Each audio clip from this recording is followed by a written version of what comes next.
Hello, everyone. Welcome back at Candid Craic by EQ Lab. Today we have Soundari. How are you doing? Very well, thank you. Lovely to be here with the two of you. Thanks for joining. Richard, how are you today? I'm good, Oscar. It's been a very busy day, so I hope I can keep up with Soundari today during this one. We'll see. We'll find out soon. Soundari, before we start, I'll typically start with the question of explain a little bit more about yourself. Yeah, and before I start that, just want to thank both of you, Richard and Oscar, for creating such a wonderful learning community.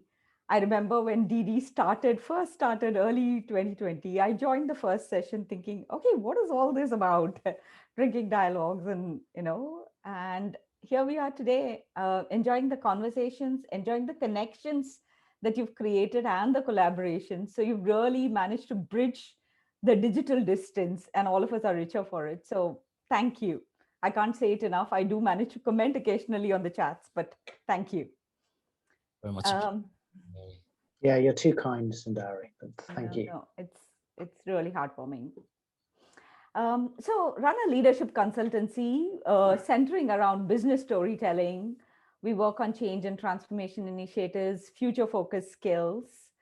And I think having worked for over 25 years in Hong Kong, in the Middle East, in India, and with organizations like Levers and ANZ, and now with my own firm, I think some of the insider challenges and the insider view into organizations and what teams face is what drives my passion. Like when I worked with ANZ and before that with Unilever, we used to have great training sessions, and it was called training then.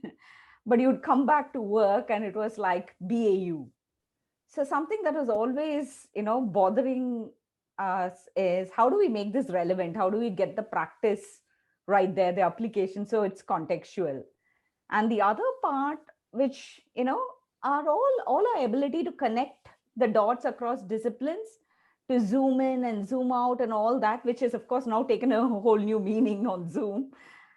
I also realized that it is all about people. The domain expertise is important. Organizations are centered around various domains and structures, but it's all about people. And especially in Hong Kong, when we were talking to clients, we keep hearing things like, our leaders are not connecting. Our sales folks are as if they're reading out of flyers.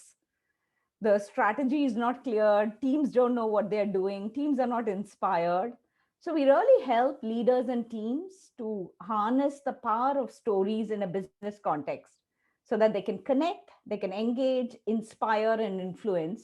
And this is our BHAG, the big, hairy, audacious goal, that we'll bring more humanity into the workplace. No jargons. Before we jump into the leadership that you were talking about, I want to take a one step back. How did you get to what you do today? Yeah, I think that's the part where I was, also talking about when I was working in, especially in branches with ANZ. Over a period of time, it's not the investment banking, it's not the personal loan products, it's not all that which is driving the organization. It's people and teams. So clearly, I wanted to be more in that space and not get siloed into just the financial and the functional expertise. I really wanted to work with people. And I think sometimes, as they say, what you look for calls out to you. That's how this whole role came calling. And as I went into consulting, we realized that this is a space that sees maximum value in creating that human space in an organization. So you basically you're crafting out a position here where you're saying so there's something has gone wrong in terms of siloing between organizations and the gap between leaders and the work being done, and this is the position, and you're crafting out a position in this in-between space. It's around narrative and storytelling. So can you sort of explain what you do in terms of narrative and storytelling to close this gap? Yes. So just for example, we talk to organizations and they say, oh yeah, we have values. We believe in our values. And the values is all talk. It's hung in the wall, like, like a talisman to a ward of evil spirits kind of a thing. It's something which is there, but that's not brought to life. It's words. So a lot of the times the conversation is very abstract. So then we talk to sales teams and say, okay, how can we help you? What is it? And the sales leaders are saying, oh, our salespeople are excellent in their technical skills, but in front of the prospects, they are just reading out of brochures. They don't make sense. So we worked on, how do you really connect the conversations and the narrative to people? And stories are a best way to engage with people. You can talk in facts and figures, and that goes to the head, whereas stories go to the heart and lead to that engagement, connection, and hence action. And we all make sense of the world through stories. And with the complexity of messaging, I was looking at some acronyms last year when the Oxford Dictionary thing came up. It was the words of an unprecedented year report.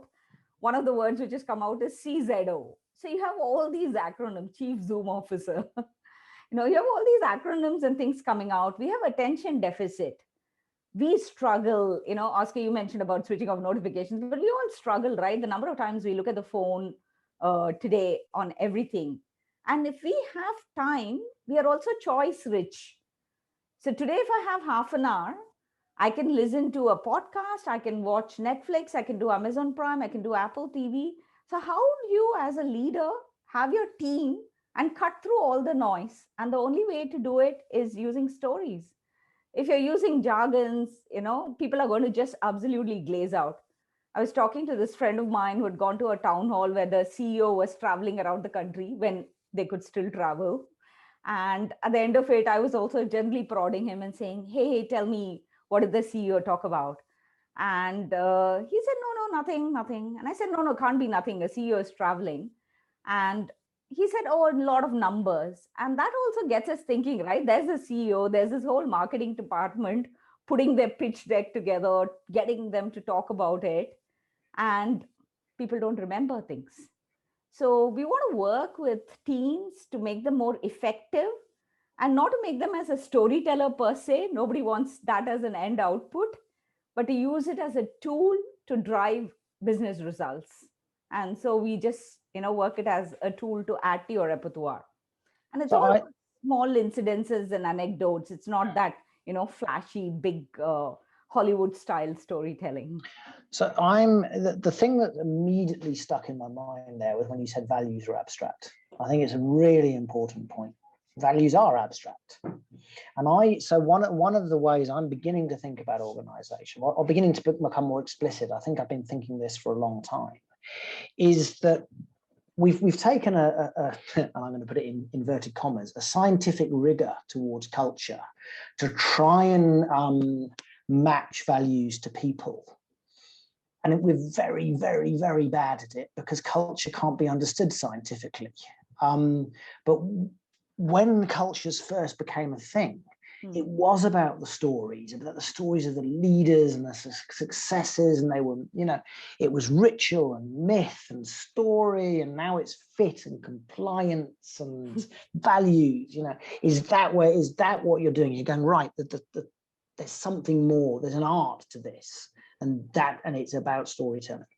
Yeah, and it's an art and a science, because sometimes when we say that it's an art, people automatically think it's for a select few.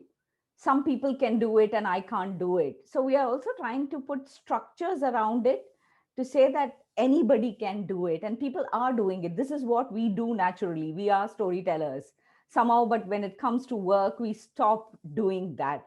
And you were talking about culture. So Clairol, the company. So when Steve Sadoff took over Clairol in 91, that time the company's sales was like absolutely on the downtrend. Sales volumes had gone down. And he said, this used to be a very creative company. And I know that there are creative people. So he said, let me go and look at all the packaging and the creative development people and ask them, why don't we do anything creative? And this guy in packaging just opened his drawer in his desk and showed where all his ideas were lying. So it was lying in the desk, and nobody was asking for it. People just kept their head down in that culture. So that sort of brought Steve to think that my role as a leader is to create an environment where this innovation and creativity comes out and it's okay to fail. Now, that is a motherhood statement. You still need to walk the talk on that. How do you do that? So he started asking for opposing views in discussions with colleagues, because if somebody comes up with a view and somebody shuts you down, you're going to put it in your drawer and go away. Nobody's going to answer anymore. And he convinced them that speaking up was not just tolerated, but it was encouraged. And over a period of time, it takes time. That's the other thing about all these changes, right? It's not that you put it up or say it and it makes a difference. So Steve and his team really created herbal essence through that initiative and brought in an absolute golden period for Clairol. So the culture piece is very sensitive. Again, you can just get it lost in jargons, but it takes time. And sometimes we are looking for these quick wins. I want to go back into something you said. The fear of the art of storytelling. I mean, I can't do it. I'm scientific. I mean, it doesn't make any sense to me. I'm scientific. I'm not a storyteller. I mean, surely it's the other way around. We are storytellers. We are a storytelling animal. Without stories, there is no culture. I mean, there just isn't. So I mean, there's a whole bunch of questions there, but really, how do you sort of deal with someone who goes, oh, stories, oh, that's scary. I mean, how do you deal with that? I mean, we had this in Hong Kong. So initially when we were, just having these sessions, we were also using examples like quoting Steve Jobs and Jeff Bezos, who are all amazing storytellers, irrespective of all the other context that goes on, and we used to quote their name. And we had people coming back to us and saying, all that is fine, but these are people that we can't relate to. So don't just bring in names which are just, global or something that's too big for us to understand. Aren't they local role models? Aren't they people? And we had to really rethink how we were doing this and look at, of course, if all of us are storytellers. I mean, every incident that you talk about, which leads to an insight or a conclusion, is a story. That's your idea, your discovery story of how you came to be where you are, kind of thing, right? So we really had to bring it to customizing and localizing content. So we started this video series called Handshake, and where we interviewed leaders in Hong Kong to talk about their journey, their failures, the way things work. And that definitely created that bit of relatability. So I think it's the taking that fear away and saying it's okay to do it. And it's okay to do it in high pressure situations as well. Yeah, I mean, it's a really, I mean, it's mind blowing how we've created. So in 40 years of dealing with culture being sort of the dominant school of organizational thinking, we have gone to a position where people are surprised at the power of story. I mean, it's genuinely mind blowing. It's like, well, what do you think cultures are? A collection of stories that have meaning for people. And so I just wonder, Soundari, in some of the work you've done, have you come across people following stories that are so old that they have no relevance to what's being done in the organization anymore? And if so, what do you do about that? Mm-hmm. Good question. I haven't thought about old stories per se, but I think as long as it's relevant, like say for instance, something on a value conversation, it doesn't matter how old that story is, which showed the value in action, it is still relevant. So it is not out of place. But I think where the localization piece comes from is, if I have an icon who is like too hard to reach, I will be inspired by the icon, but I may not be able to emulate the action. So the role models have to be also somebody grounded. Then that is why I think we also need to hear failure stories in a way. And I remember reading, there's this person called Vivek Chowdhury who works with British American Tobacco. In one of his earlier organizations, Eli Lilly, he had this, people kept saying, speak up, it's good to speak up, and, it's important and all that. And it was just not working. Till the day his boss came down from a presentation that he did to the board and sat down with the team and told them, I just had a board presentation and this is what went okay, but these are the things that I missed. I missed the cues. I didn't do well. This is what happened. Till that moment, it didn't make that shift for people coming and sharing narratives or telling about their things. So again, easy to use that word, psychologically safe space, but you have to really create those moments where it happens. And Vivek talks about the fact that this particular incident really shifted and gave him the courage to open up and speak a bit more. You're not. I want again. So I think you're right. I think this is really powerful stuff. Is if you've got the leader vulnerable enough to stand up on stage and tell their story, there's something incredibly powerful and transformational about it. But I am still interested. So I was listening to something recently where someone was telling a story. I think it was someone in Wales was telling a story of how the English had treated the village that they lived in, and how terrible it was, and blah blah blah blah. And the listener was Australian and said, "Oh, that's terrible. When did this happen?" She said, "Oh, about 1200." So like 800 years ago, but they were still living the story. And there was still emotional resonance of an 800-year-old story in their relationships with the English today. And that's real power. And of course, in that kind of village, it might be impossible to create a story that transforms them into thinking a different way. But in an organization, it shouldn't be, because you've got this fluidity of membership, new people coming in, blah, blah, blah, at rapid paces. So there should be even greater power to change things through narratives. I mean, I just want to step back. Only when you explained and gave me the Wales story or example did I understand the context of what you said. So sometimes it's like, we hear a line and I should have deep dive and said, what makes you say that, instead of, just answering. So I think that example is powerful. But in organizations, maybe a lot of the times the knowledge is not captured. Sometimes the stories of how things are done or were done or what problem you faced and how you overcame is not necessarily discussed. And so you do lose knowledge when you're working in organizations. So you might have some department having figured out something and riding on some economy, which the other department has no clue. So unless this is taken, unless it comes as a broader project that the organization drives and somebody listen, collates all this. And there's this famous example of somebody who collected gloves, working gloves, which were made and ordered by different purchasers in the different purchasing departments, by bought from different suppliers, and the whole the pricing difference, the quality difference, everything was stark. So the same organization was getting the same item from 20 different suppliers at all ranges of prices, till a purchasing manager came in and really did the review. And the purchasing manager, when he came in, he had a hint that something was wrong, but nobody was listening to him.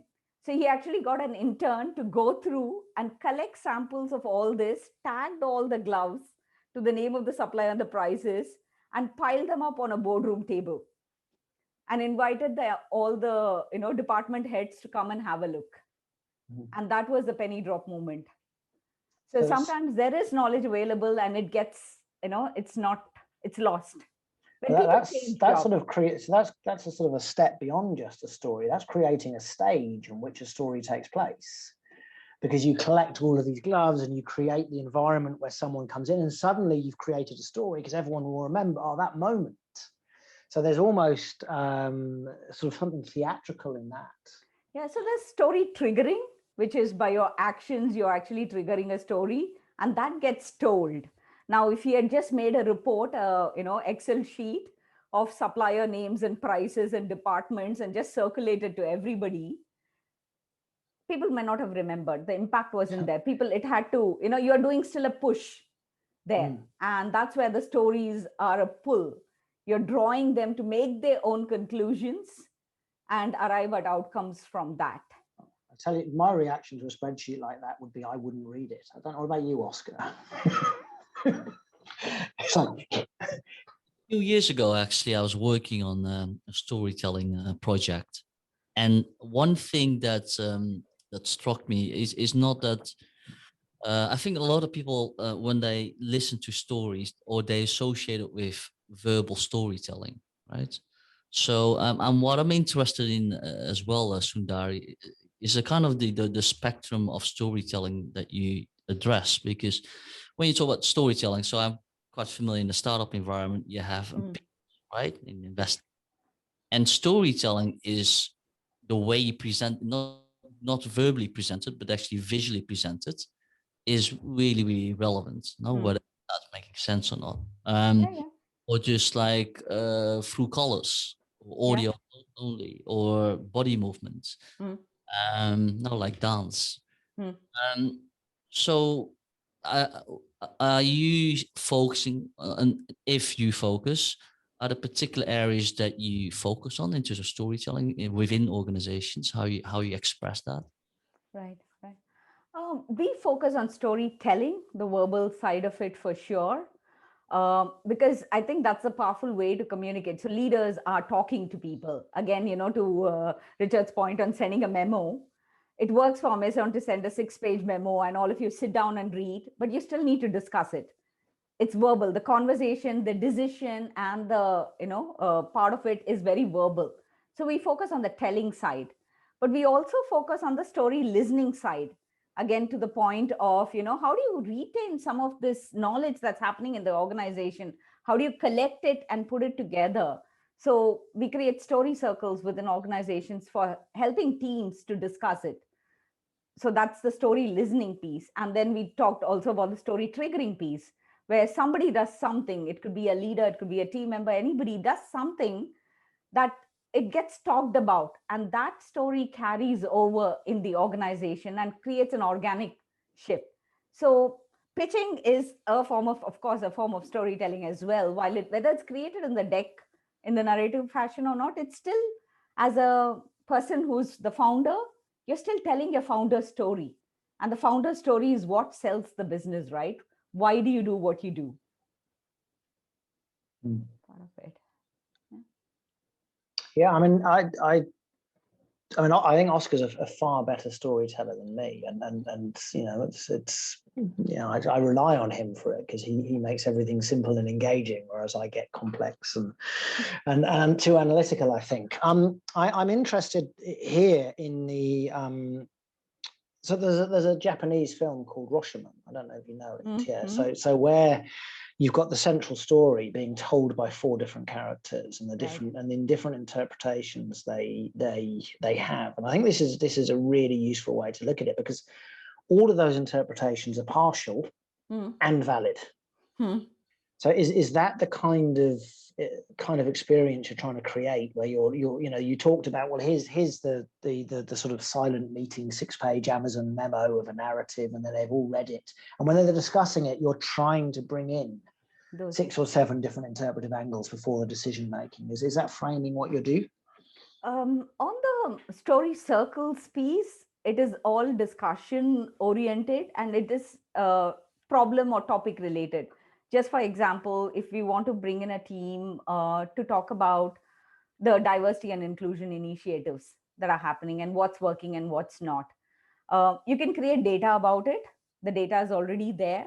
But what the story circle does is for you to look at examples where some of it has been validated or not. So really bringing in the real life examples there into action to see, okay, this is where the data is showing, but what is it happening on ground in action? So you're actually matching the action to the trend. So it's not a sort of a vendetta against data. Data is extremely useful. And like Brené Brown says, stories are datas with a soul. So you're really putting in that soul work into it so that we can validate the data in as to what's happening on ground. Is it exactly what is happening on ground? And totally, I mean, we talked about radical candor. I'm just bringing that in just for the dimension that, so in the book, Kim talks about her run-in with Sheryl Sandberg, and we can talk about it later, but that itself is open to interpretation. It is her version of how she took it, right? And for somebody who's reading it as a narrative and saying, oh, I wouldn't have taken it like that, I might have reacted in a different way. But if you bring that story in, it is giving you something to talk about. Vis-a-vis bringing in just the data, then there is nothing to talk about. There's nothing to debate. And it doesn't lead to action. It leads to a conclusion. So I want to go into radical candor, but I think there's one little thing I want to explore in terms of data without a soul, at least. So there's a wonderful book, I can't remember the author, David somebody, Halberstram, I think, called The Reckoning, which talks about the decline of Ford, so sort of the double decline of Ford in the States. And the second decline, so in the 70s, 60s and 70s, and he talks about you could only get a decision made if you could frame arguments in the language of the finance people, which just meant all of the operators and the innovators were just eliminated from any decision making. And I think that's the big risk with big data today. That if you can't analyze data at the level of numbers, then you're not involved in the story. I mean, would you agree? And if so, what should we do about it? Everything is for an audience, right? Even online, we're always talking about audience before content. So you need to connect with an audience before you can talk about any of your content. And there is a bit of definitely different strokes for different folks, who's responding to what, being cognizant of it.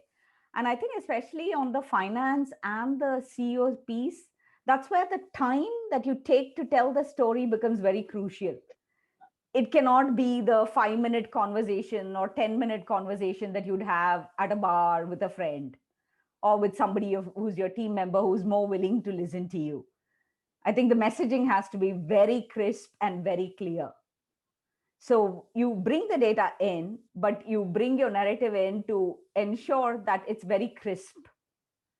And that's where the connection happens. And you do, I mean, I think it's also a function of the rapport that you've built before you get into any action. It is the connection that you're building. If the connection is not there, then it's very difficult to even open a conversation. And stories help you build that connection, that commonality that you find with each other in some way or the other, something to do with the background, Zoom background in this case, or whatever. That builds the connection first. So you need that narrative, that connection, before you jump into asking somebody to take an action. So, and this cycles us back to the role that culture played, because culture was seen as the glue that would stick these American organizations back together.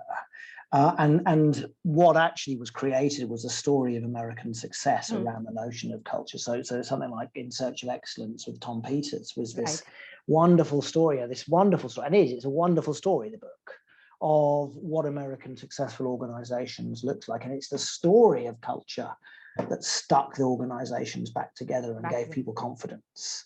And really, it's story, not values. That the value, we don't, they're just too, as you said earlier, they're too abstract. It's the stories that we cling to. Bring it to life. Absolutely. And so I think that cultural, sorry, yeah. No, go ahead. No, I was just going to say that the cultural context is important. What worked as in an American culture or Indian or Australian or whatever is different from maybe Hong Kong culture in, say, how things work. But at the essence of it, it's still stories. I mean, every culture is rich with stories which are there in our DNA. We suppress it, we push it down, maybe because we think this is the face that has to be there, right? So to go beyond that. So I want to move into radical candor, but Oscar, if you have any other question about story, please jump in now. Well, I'm definitely not an expert right here in storytelling, but so one observations and one I'm very curious about, I don't know if you have a response on that, Soundari, is that it seems, so I've worked in big sports companies, and a European one and American one. And you can really see the difference how they tell stories and also the power. But this is mostly advertising, right? It's not. vocalizing it. Right. But I've always wondered why that is. Is it just because we are more used to American movies? No, we so embedded by stories from the US, and therefore it's so easy to understand versus stories from, let's say, Germany. Mm-hmm. I just don't, yeah, I wonder if there is maybe there is no correlation, but I've always feel that the Americans they really seem to nail that storytelling better than other um other people. But of course there's a big generalization, but they seem to really be able to tap into our emotion um I think better. Mad Men and all that series on advertising and everything else as well, right? But I don't know if it's a perpetual cycle, because we watch a lot of the US movie stories, and therefore we get used to it, and therefore we understand it better. No, I think every culture does it for sure. Like we have an iconic brand in India called Amul, which is a butter brand.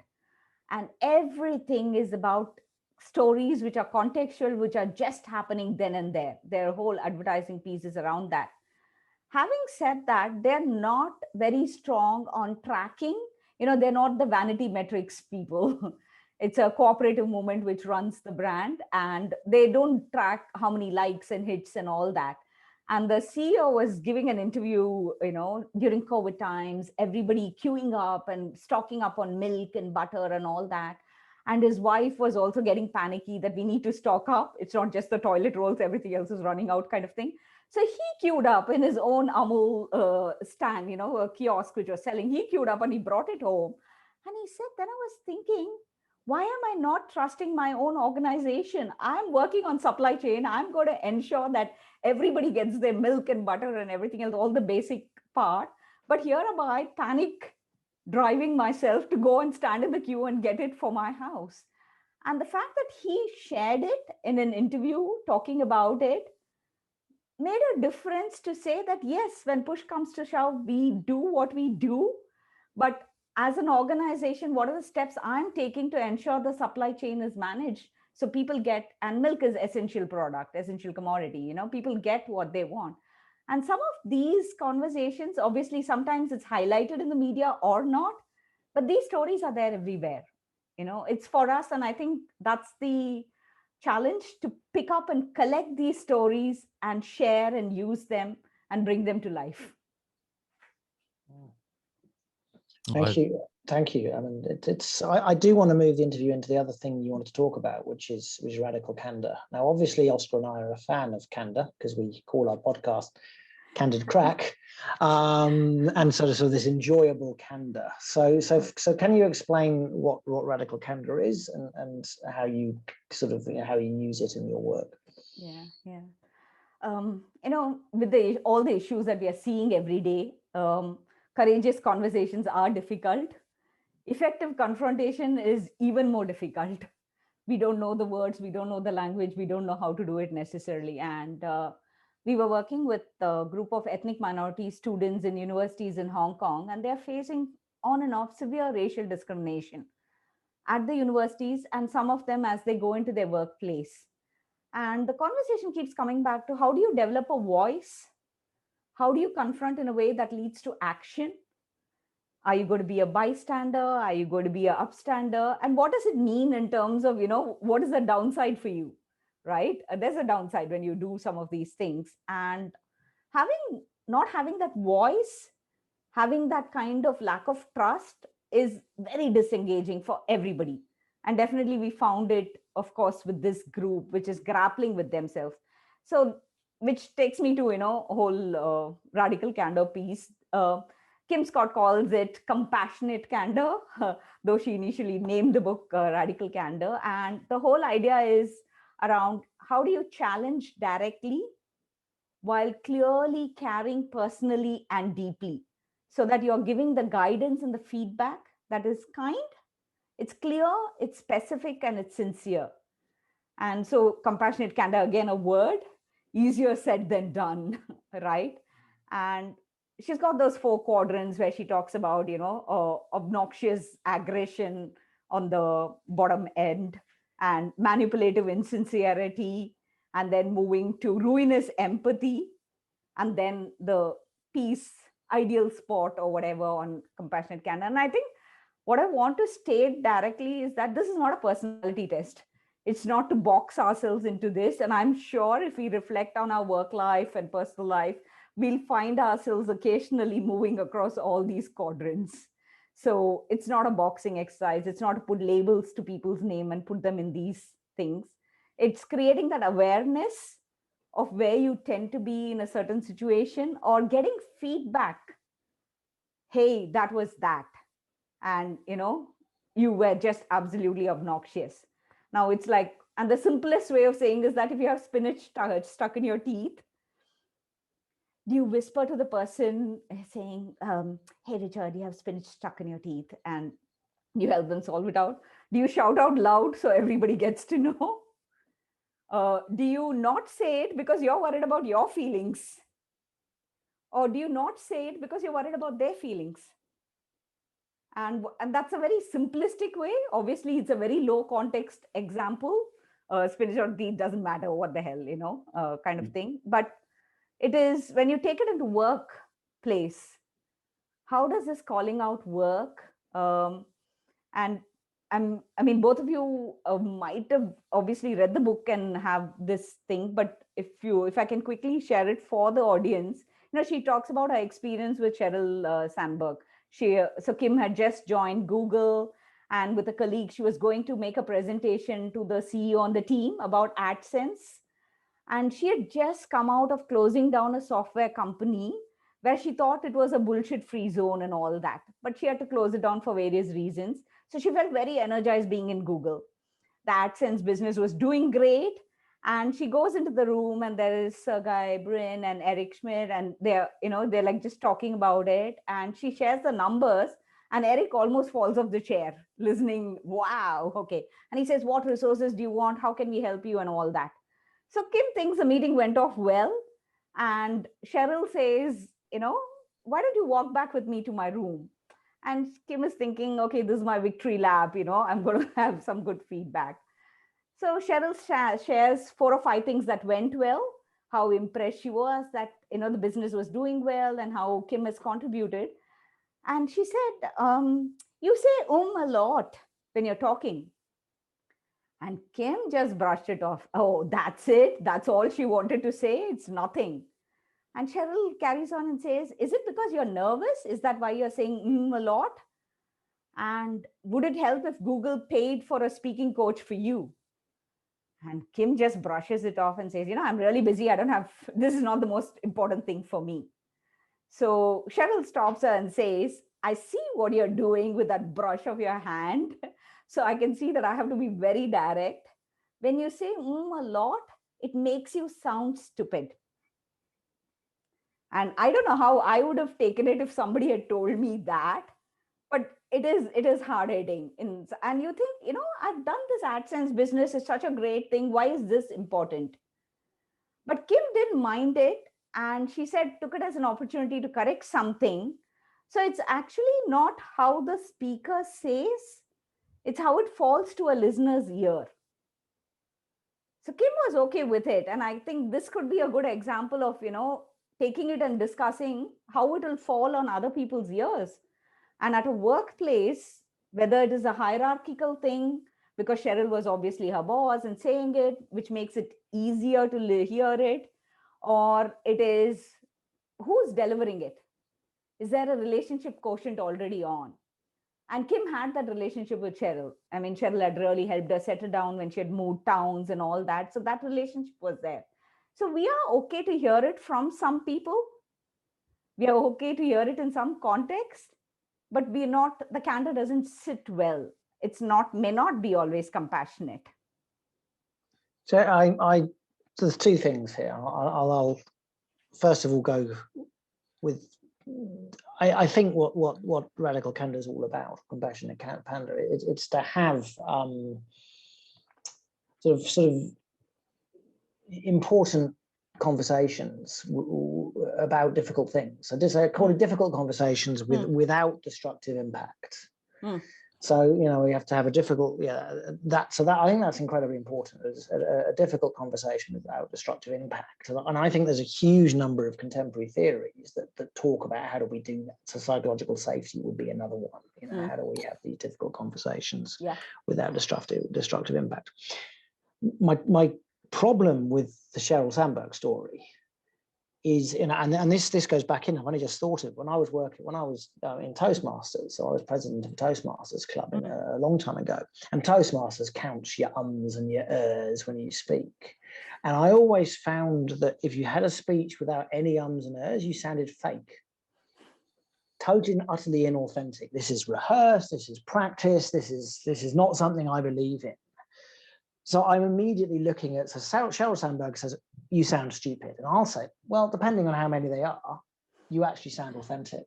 And I've just done an So the question then is, who's right? And just because it's her boss that says it, is it actually good advice? Totally with you. And that's why I want to bring in the fact that it's to the listener's ears. Kim found it useful, and that's why she still keeps narrating about it. And it was useful for her. She went for a speech coach. She feels she's reduced the number of ums, which was important to her. She did it, whatever. You know, I may not have done it. I may not have bothered about it. If somebody says, you know, dress up better, wear more makeup or something like that, and they'll be useful in a podcast, I may not do it at all. I don't think it's important. So again, it's your level of where you think authenticity lies and who is saying it and how you're receiving it, whether you want to receive it or not. So it's still the onus. So Kim thought it was useful. It worked for her. It's not necessarily a replicable situation because there's so much of context around the whole thing as well, right? She had that relationship going with Sheryl. She had that, there was hierarchy. I'm not sure how much of each played into it, but it does. I mean, I think you're right. It's like absolutely not something which could have gone, it could have been obnoxious or it could have been, you know, okay to hear. And the personal care was the other 4 or 5 things that you know, this was great and you're wonderful and we love you, plus the work, there's the stuff she'd done to help her settle down. So that you've got, and I think Erin Meyer calls it sandwich feedback. So can you explain that as well? Because I know that's something you work with. Yeah. No, I think it's a very cultural thing. I want to say it's American, so you can correct me if I'm wrong. The whole feedback sandwich piece of saying, you know, one nice thing or saying 2-3 nice things before you actually come to saying the one thing that needs to be corrected. And Erin Meyer talks about it, especially in a cultural context. And this is where the radical or compassionate candor need not work across cultures. It's empathy plus action, yes, but you may not read it as that. So she talks about a French executive who was working in the US. And again, you know, high context, low context environments, very different. And she was coaching both the CEO and the executive who was working there. And the French executive who was working there had a feedback session. And after the performance review session, Erin had a chat with, her name was Sabine. Erin had a chat with Sabine, and Sabine said, oh, it went off really well. I'm loving this place. I always wanted to work in the US and this is working out really well. My colleagues are fantastic. And, you know, she said that. So Erin thinks, oh, great. So this move has worked out well. And, you know, the cross-cultural piece has been taken care of. And she goes and talks to the boss. And the boss says, yeah, she's doing well. You know, she's settled down well. She's working with her team. But it's sort of medium. She's highly energetic and all that. But there are several critical things that she's missing out. She's making too many mistakes in her spreadsheets, and we really don't like how it's going. And we can't tell her. I spoke to her about this on Thursday, but there is no visible effort to correct. Wow. So Erin is thinking that is like somebody is very happy from a performance review, same performance review, and somebody says there's something for action. Now, that's where the cultural context comes in, because for Weber, who was giving the feedback, it was saying those 3 nice things and then talking about that one area of improvement. So he had highlighted the nice things and downplayed the area of improvement. And in the French culture, apparently, they highlight the areas of improvement and sort of, mull over the positives. But because she had heard so much of that positives, this one just fell flat. So you can be candorous or, in the conversation, but you need to probably before the performance review, one of the things that could have been said is Weber could have gone and said, when I give a performance review, I always start off by going through these three things that you've done well. Then I will also be talking about the really important part of the meeting, which is where we need to look at improvement. This is where the Sandberg story can be reinterpreted. So the Sandberg story could be, she has heard people talk about others who've given presentations who and err a lot, and have heard the critical feedback, oh, this person's not worth listening to. So she hears that within the context of the culture. And so it's no longer just one person's perspective. It's actually it's drawing from other information and data to use that to say, this is where you need to change. And all of a sudden, then it becomes far more useful than just one person's perspective. It's no longer a biased, this is what I think, but it's something that will work within the context of that organization, which then becomes incredibly helpful. So I can see from that perspective, it's incredibly useful. So, is that how you would interpret the Sandberg story? Or do you think that's how I love the way you interpreted it. So I'm also thinking it's great context setting, right? Because any person giving feedback, while we want to assume that the feedback is just for this person and one-on-one, it is a function of a lot of the past things that have happened. And Cheryl had caught that in Google, this is how things worked. And when people did that, this is what worked. But I think one point that also adds on to it is that she didn't say, you are stupid, which again is a nuance if you want to nitpick and wordsmith kind of a thing. She said, you sound stupid, and just comes across like that. And again, you're so right, because both of them were from the same culture. They caught on to it in the same way, in the same wavelength, and the antennas were linked. Whereas it might have been a different bandwidth when it's a cross-cultural conversation. So I like. Well, I want to give an Astoria that's cross-cultural. So a good friend of mine in Hong Kong, and I'll try and hide all the details, but was doing some work for an American company, and was having to have meetings with the American company at 10 o'clock every Monday night. And these meetings were run in a sort of a directly challenge, personally care way. But the direct challenge was a real rip apart of the work being done locally, largely because the Americans didn't understand the cultural conditions in which the work was being done. So all of the work, you look at it in the Hong Kong perspective, and incredible work was being done. But from the American perspective, it wasn't happening quickly enough, and it was too complex, and there was this, and there was a relation, what are you doing? So there was this real direct challenge, followed by 45 minutes of it, maybe followed by 5 minutes of personal care at the end. Well, we do love you, and you're doing a great job, and we like this, and we like that, and we like the other. And of course, at 10 o'clock at night, the cortisol of 45 minutes of having your work torn apart, shredded, meant that you could never sleep.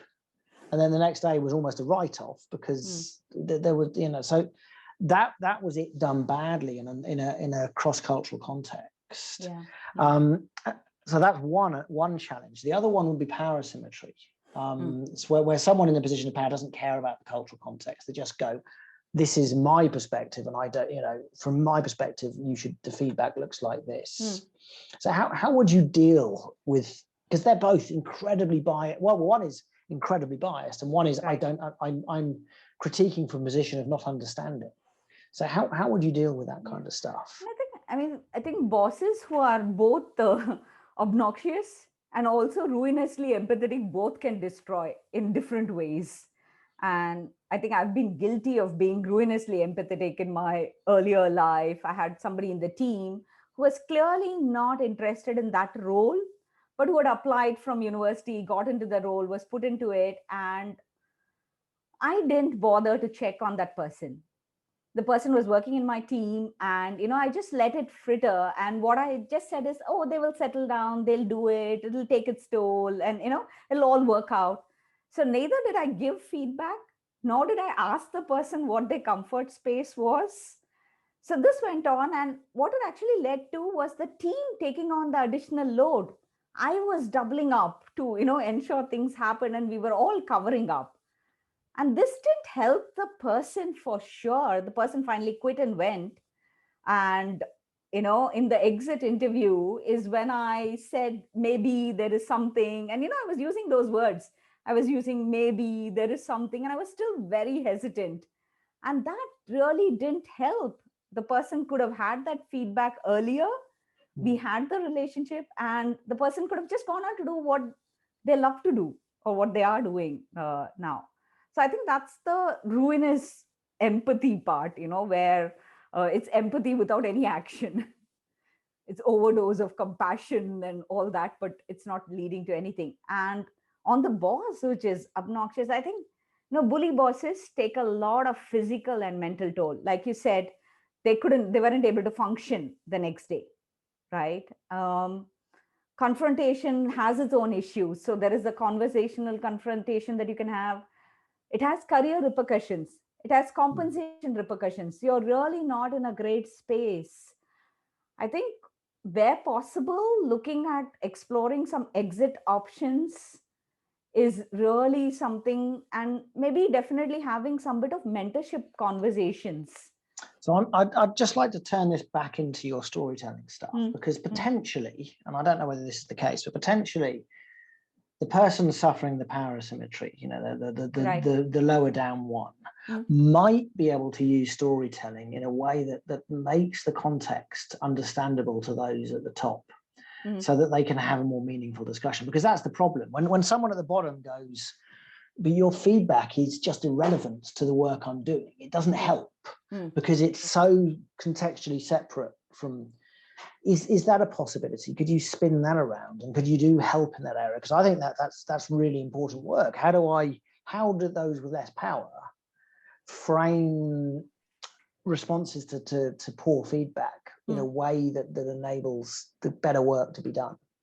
No, absolutely. I think, the book is great, but the last mile from the book to how to translate to behavior is the key piece.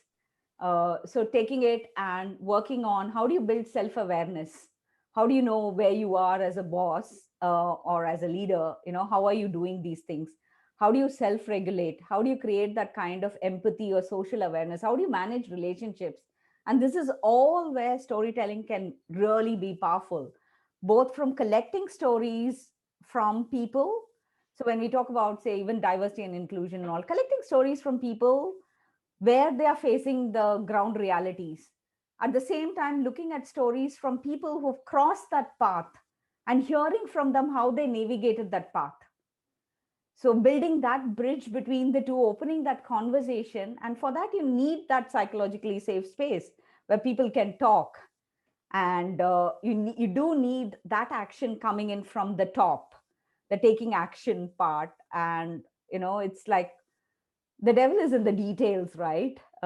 Taking into those small things which matter. Leaders are always going to be under a microscope. So they need to be very conscious of their actions on how they are really walking the talk. And it's the small things, you can talk about, management by walking around and all that. How do you really capture the things that are happening on the ground? And I remember reading somewhere that Dick Costello, who used to be with Twitter, he used to do this walking around, and he saw this two employees fighting over dirty dishes in the micro kitchen. And normally he would have just turned his head and said, it's a problem and I'll get somebody to deal with it. But he was doing that walking around time. So he said, let me get involved. And he looks around and finds a better place to put the dirty dishes. And he says, he asked those two employees, do you think that place is better? Is it okay if we move it there? And they also look around and say, yeah, that looks better. And then he starts collecting the dirty dishes and going and putting them there. So you're actually then walking the talk on not just giving out, knowledge or information, or this is how it is done, this is how we do it, but actually getting hands in and doing it. So for any of this aggression, and I mean, we are all talking about, sexual harassment and all kinds of things happening all around the world. For any of this, really getting into that conversation and getting into discussion to say how somebody managed the process, it's great to know. It gives you an idea of how you could do it. So that's where also the story conversations, the story circles can come in really handy. Before I throw in the last question, Oscar, have you got anything more you wish to ask? Well, I was thinking, right, it's like the cultural context speaks to me because I guess for the listeners and the viewers, I was raised in Holland, so there's this radical candor, and they are known for being straightforward. And I've seen examples where it can be very helpful, and I've seen examples where it's the opposite. And yeah, I mean, we could talk about this probably for another hour, because I've seen within organizations, it's such a complex contextual challenge, right? What storytelling, what is a good and bad story, and what is a great example when you bring something up. So yeah, it really resonates with me, especially that radical candor. Just okay, what is radical in the first place? Because if you would ask someone from Holland or someone from or someone in Hong Kong, you probably get very different answers. But so I'm not going to jump into that too deep today. So because we need to wrap it up. So I'll let Richard. I'll let you wrap it up. Well, the last question, as always, is the $9 trillion question. So we argue that there's $9 trillion worth of lost value creation because of outdated and insufficient ways of doing things. And with you, the question would be: so if storytelling and radical candor become central parts of organizational life, where and how is that lost value going to get recreated? I think we need to look at how we influence and trigger action. And like I said, I remember my daughter's pediatrician told me when my daughter was a baby that I keep looking at her under a microscope and keep telling, oh, this is wrong and that is wrong and this is there, this daughter's come and what can you do and all that. And he said, just leave her be. Don't look at things under a microscope. But today, in the context, every action that everybody does is under a microscope, and especially in leaders and teams. And I remember John Flint, and I love quoting him. Before he left, he created this thing called Healthy as Human Systems in HSBC. And he talked about that in all my life, I created about 12 million slides, PowerPoint slides, and nobody remembers a single word of what I said. But I shared my stories, my personal stories of highs and lows and what went right and what went wrong, what was successful and what failed. And people still remember those and are learning from that. And I think that's the power of stories. You leave a legacy which is larger than yourself, beyond yourself. And it's not just your legacy, it's the organization's power to grow with it. Right. Thank you, Soundari. Thank you so much.